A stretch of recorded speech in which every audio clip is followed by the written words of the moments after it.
बिस्मिल्लाहिर्रहमानिर्रहीम। अस्सलाम वालेकुम। अब हमारे पास जो टॉपिक है वो है कॉन्जुगेट सिमेट्रिक टेंसर का। ये आपके पास पेपर के पॉइंट ऑफ व्यू से पहले बता रही हूँ, बहुत इंपॉर्टेंट है। एक क्वेश्चन तो इसके अंदर से मस्ट आता है, लॉन्ग है शॉर्ट है, जिस तरह से ज़्यादातर लॉन्ग ही आता है कॉन्जुगेट सिमेट्रिक टेंसर से।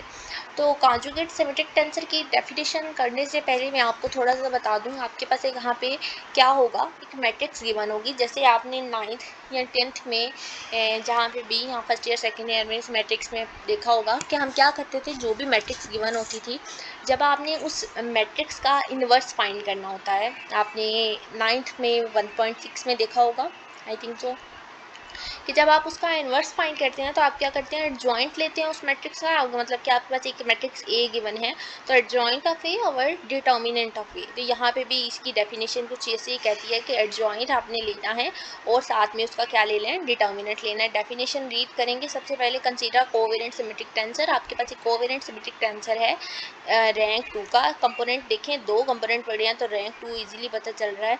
अब डी डिनोट कर रहा है डिटर्मिनेंट ऑफ दिस टेंसर को। अब इस बात को अभी हम छोड़ देते हैं। सबसे पहले तो हम देख लेते हैं इसमें वो क्या कह रहा है। देखें, ए आई जे आपके पास क्या है, किसके इक्वल है, cofactor of A I J in the determinant of A I J. जो भी आपके पास मैट्रिक्स गिवन है, 3/3 की मैट्रिक्स है, 4/4 की, 2/2 की, जो भी गिवन होगी उसका कॉन्जुगेट फाइंड करने का तरीका क्या है कि आपने 3/3 की, हम फॉर एग्जांपल एक मैट्रिक्स लेते हैं, आपने उस 3/3 मैट्रिक्स के एडजॉइंट लेने हैं। मतलब कि आपने उस सारे 3/3 का एडजॉइंट लेना थोड़ा डिफिकल्ट होता है, तो हम क्या करेंगे, उसके सारे कोफैक्टर्स निकालेंगे ए आई जे के, और फिर वो सारे जो कोफैक्टर्स निकलेंगे उनका डिटर्मिनेंट लेंगे और फिर हम उसको एज अ मैट्रिक्स फॉर्म में लिख लेंगे। And then the second form, उसका डिनोमिनेटर में हमने उसके डिटर्मिनेंट 3/3 मैट्रिक्स जो आपके पास क्वेश्चन में गिवन है उसका डिटर्मिनेंट ले लेना, दोनों को डिवाइड कर लेना, आपके पास कॉन्जुगेट सिमेट्रिक टेंसर आ जाएगा। कॉन्जुगेट सिमेट्रिक टेंसर में एक और बात कि हमने यहाँ पे देखा कि ए आई जे आपके पास कोवेरिएंट सिमेट्रिक टेंसर है रैंक का, ए आई जे ही हमने यहाँ पे लिखा। लेकिन जब यहाँ पे ये बात आई तो देखें ए I J in the power में चला गया है। तो ये हमारे पास, हम इसको डिनोट कर रहे हैं अपनी कोफैक्टर वाली इक्वेशन को इस ए आई जे से। ये जो ए आई जे है ये आपके पास एक सिमेट्रिक कंट्रावेरिएंट टेंसर है, ठीक है, जिसका रैंक 2 है। और इस ए आई जे को ही असल में हम क्या कहते हैं, कॉन्जुगेट सिमेट्रिक टेंसर कहते हैं, या इसका सेकंड नेम होता है रेसिप्रोकल टेंसर। ठीक हो गया, यही चीज़ यहाँ पे लिखी है। एग्जाम्पल की तरफ चलेंगे, एग्जाम्पल के थ्रू हम इसको अच्छे से अपने कंसेप्ट को क्लियर करते हैं। ये आपके पास 3/3 की मैट्रिक्स गिवन है, 3 रोज 3 कॉलम्स।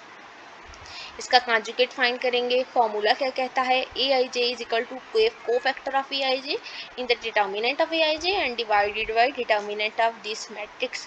तो हम इसके कोफैक्टर निकालेंगे। कोफैक्टर निकालने का मतलब है कि देखें, अब आप क्या करेंगे, फर्स्ट कोफैक्टर निकालना है ना, जब आपने A11, यहाँ पे ये A11 होता है, ये A12, A13, A21, A22, A23, A31, A32, A33, ऐसी इसी तरह से हम एक सिंपल जनरल मैट्रिक्स लिखते हैं ना। तो अब जब हम A11 का यहाँ निकालेंगे, अब हम यहाँ से 3/3 का एडजॉइंट तो नहीं निकाल सकते, 2/2 फॉर एग्जांपल आपके पास एक ये मैट्रिक्स गिवन है। इसका थोड़ा कलर चेंज करती हूँ, थोड़ा वाज़ा नज़र आया आपको। फॉर एग्जांपल आपके पास ये एक मैट्रिक्स गिवन है, ठीक है, ये आपके पास 2/2 की मैट्रिक्स है और आपने इसका कॉन्जुगेट फाइंड करना है। तो आप सिंपल क्या करेंगे, इसका एडजॉइंट लेंगे। यहाँ से आपके पास ये 0 इधर चला जाएगा, एक्स इधर आ जाएगा, यहाँ से आपके पास ये चेंज होते हैं और यहाँ से आपके पास साइन चेंज होते हैं। प्लस वाई हो जाएगा, सॉरी प्लस वाई था, माइनस वाई हो जाएगा और ये -1 हो जाएगा। एडजॉइंट इसी तरह लेते थे। लेकिन अगर आपके पास 3/3 मैट्रिक्स है और उसका आपने एडजॉइंट फाइंड करना है, तो उसके लिए हम क्या करेंगे, उसके लिए आपने सिंपल कोफैक्टर्स फाइंड करना स्टार्ट करने हैं। ए आई जे लिखेंगे।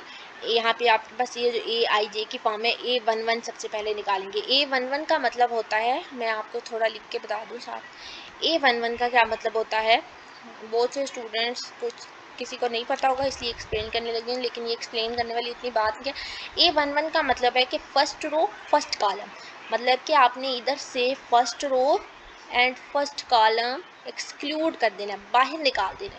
अब जो बाकी फॉर्म बचेगी ना वो आपकी होगी A11, ठीक है, यही चीज़ यहाँ पे लिखी है। अब देखें, वेट अ मिनट, हमने इधर जाना है। मेरा दिल था पहले आपको A11 सिखा दें, देन हम डिटर्मिनेंट की तरफ आए। अब हम मुझे इसके लिए ना एक सेकेंड आपकी हैंड आउट ओपन करने पड़ेंगे, क्योंकि ये स्लाइड मेरे पास काफ़ी आगे पीछे हैं, थर्ड पे जाके आपके डिटर्मिनेंट हैं, तो इसलिए मैं इसके सेकेंड हैंड आउट्स फ़ौरन से ओपन करती हूँ। हाँ जी, ये आपके पास A11 की फॉर्म, हम यहाँ से साथ अपनी मैट्रिक्स को चेक करते हैं। ठीक है, अब आपने ये A11 निकाल लिया, फर्स्ट रो फर्स्ट कॉलम निकल गया, बाकी जो बचा 1 0 0 -1। आप देखें A11 में यही चीज़ लिखी हुई है 1 0 0 -1। अब 1 0 0 -1 हमने A11 सबसे पहले निकाल लिया, और को फैक्टर ऑफ A11 और किससे डिवाइड करते हैं, डिटर्मिनेंट से डिवाइड करते हैं। अगर आप डिटर्मिनेंट नहीं भी लिखे ना, आप सिंपल इसको अभी सिंपल सिर्फ को फैक्टर्स निकाल लें। और ये अब ये तो हमने A11 निकाल लिया, अब ये बात है ये कैसे आपने लिखा है। देखें 1 और 1 आपके पास क्या बनता है, स्केयर बनता है। अब आपके पास जो भी टर्म आएगी ना -1 आपने लिखना है, -1 हम खुद से ये लेंगे, और ये 1 और 1 आपके पास 1 + 1 क्या बनता है, स्केयर बनता है, तो -1 की पावर 2। अब देखिए -1 की पावर 2 क्या होगी, 1 होगी। और जब आप इसका आपने क्या कर लेना है, इसका आपने डिटर्मिनेंट ले लेना है। डिटर्मिनेंट लेने का तरीका 1 क्रॉस मल्टीप्लाई करते हैं, 1 × -1 हो जाएगा -1, और ये 0 × 0 0 -1 -0 आपके पास क्या आ गया, A11 को फैक्टर का आंसर -1 आ गया। अब हम A12 पे चलते हैं। जब आप A12 पे चलेंगे, मतलब कि आपने कौन सी चीज़, वो गलती से रेस हो गया, अब दोबारा लिख लेते हैं।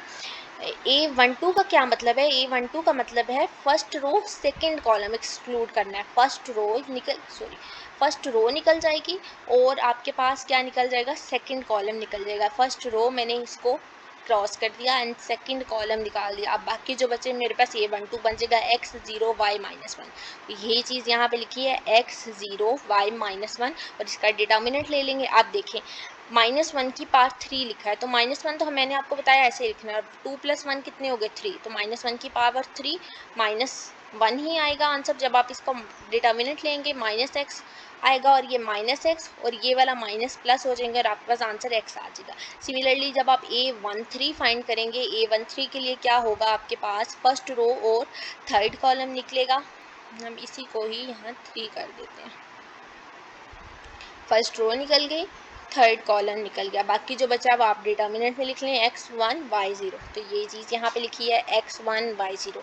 अब 1 और 3, 1 + 3 4 हो गया, और -1 की पावर में क्या आ गया, 4। उसका डिटर्मिनेंट ले लें, x0 0 हो जाएगा, y और -y आंसर आ गया, और ये -1 की पावर 4 तो +1 हो जाएगा। सिमिलरली अब आपके पास A11 A12 A13 निकल आया। अब आप A21 निकालें। A21 का क्या मतलब होगा, A21 एक बता देती हूँ, बाकी आप इसको खुद देखेंगे, प्रैक्टिस जितनी दफ़ा करेंगे वो हो जाएगा।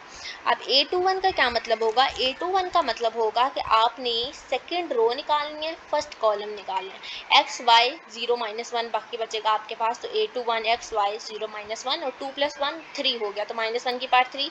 अब ये आपके पास -x बनेगा, माइनस y तो 0 हो जाएगा, y × 0 0, तो -x और ये माइनस माइनस माइनस प्लस हो जाएंगे। सिमिलरली अब आप A21 निकालेंगे। A21 जब आप निकालेंगे तो आपके पास A21 उन्होंने उधर निकाला हुआ है, ओके सॉरी, A22 निकालेंगे, मतलब कि सेकंड रो सेकंड कॉलम जाएगा आपके पास। जब आप सेकंड रो और सेकंड कॉलम को ख़त्म करेंगे, ये ख़त्म, तो बाकी जो बनेंगे आपके पास 1 y -1 बना, और ये हमारे पास यहाँ लिखा है। अब बाकी आपने ये सारी फॉर्म्स खुद से देख लेनी है, कर लेनी है। अब हम इसका डिटर्मिनेंट लेना सीख लेते हैं। डिटर्मिनेंट किस तरह से लेते हैं, इधर से ही देख लेते हैं। डिटर्मिनेंट लेने का क्या तरीका है कि आपने एक्सपेंड करना है डिटर्मिनेंट को, मतलब कि आप डिटर्मिनेंट कैसे लेते हैं, आपने इस 1 को टर्म को लेने, और मतलब कि उसी तरह से first row first column exclude कर दिया, 1 0 0 -1 आया, और इस वाले डिटर्मिनेंट के साथ आपने इसकी जो फर्स्ट वाली वैल्यू है ना वो लगा देनी है।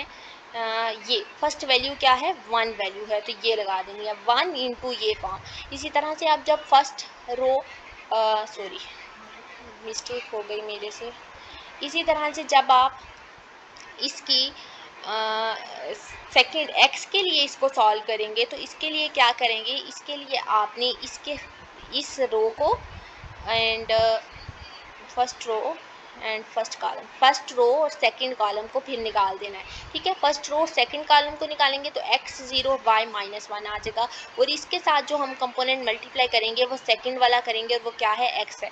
सिमिलर केस जब आप y के लिए करेंगे तो आप फर्स्ट रो और थर्ड कॉलम को निकाल देंगे और आपके पास x1 y0 बच जाएगा, और इसको लिख लेगा। अब डिटर्मिनेंट में क्या होता था, पहला प्लस आता था, सेकंड वाले के साथ माइनस साइन फिर प्लस, और अगर 4/4 की मैट्रिक्स है तो नेक्स्ट वाले के साथ अगेन माइनस, तो प्लस माइनस डिटर्मिनेंट इस तरह से लेते हैं। यहाँ पे आप इसको सॉल्व कर लें, -1 हो जाएगा आपके पास, ये वाली फॉर्म -x हो जाएगी, माइनस एक्स और ये -x, आपके पास प्लस और x का स्क्वायर हो जाएगा। सिमिलर केस यहाँ से ये 0 हो गया, और y इंटू 1 y, और y क्योंकि माइनस आते डिटर्मिनेंट लेते हैं, जब आप यहाँ पे भी डिटर्मिनेंट लेते हैं तो आपके पास -1 और -0 आता है। इसी तरह से 0 माइनस y आएगा यहाँ पे, जब आप इसका डिटर्मिनेंट लेंगे तो ये -y और ये माइनस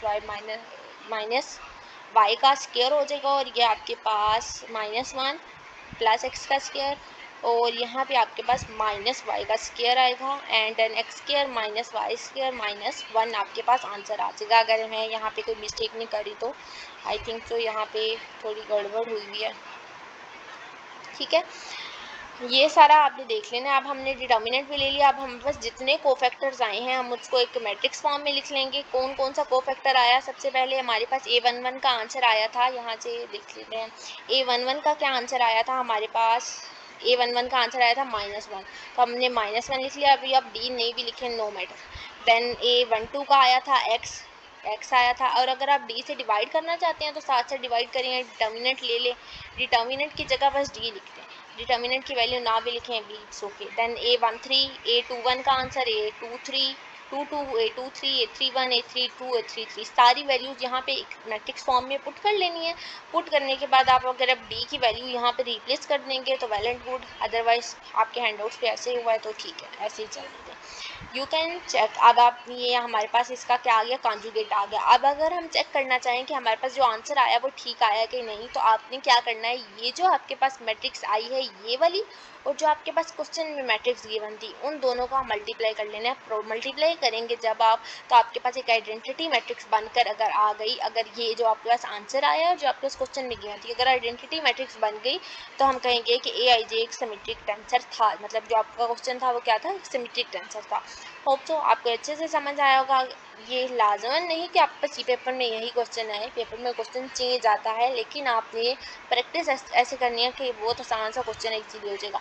अब BIJ कोफैक्टर एलिमेंट है AIJ का, नोट लिखा है इन द डिटर्मिनेंट, उसका determinant never equal to 0, and AIJ को हम उस तरह डिफाइन कर सकते हैं। अब BIJ कोफैक्टर है ना किसका, AIJ का, तो जो कोफैक्टर होता है उसे अपर में लिखते हैं और उसका डिटर्मिनेंट डिवाइड कर देते हैं कॉन्जुगेट सिमेट्रिक टेंसर की डेफिनेशन के रिस्पेक्ट से। तो अब हम क्या कर सकते हैं, AIJ BIJ D लिखा, और अगर हम यहाँ पे AIJ और AKJ किसी और मैट्रिक्स से मल्टीप्लाई कर लेते हैं तो हमारे पास एक डेल्टा IK बनेगा। किस तरह से, AIJ था यहाँ पे और हमने एक कंपोनेंट ले लिया है KJ। अब हम बस जो डमी है वो ख़त्म हो जाएंगे और क्या बाकी बचेगा, K और I बचेगा, और delta KI, K in upper indices and I in lower, तो लोअर में लिखा, तो ये आपके पास एक मिक्स टेंसर डेल्टा KI बनकर आ चुका है।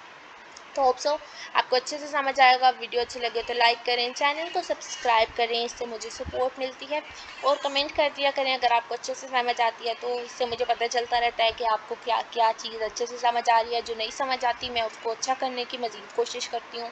तो अभी तक के लिए इतना ही, अल्लाह हाफ़िज़, थैंक यू।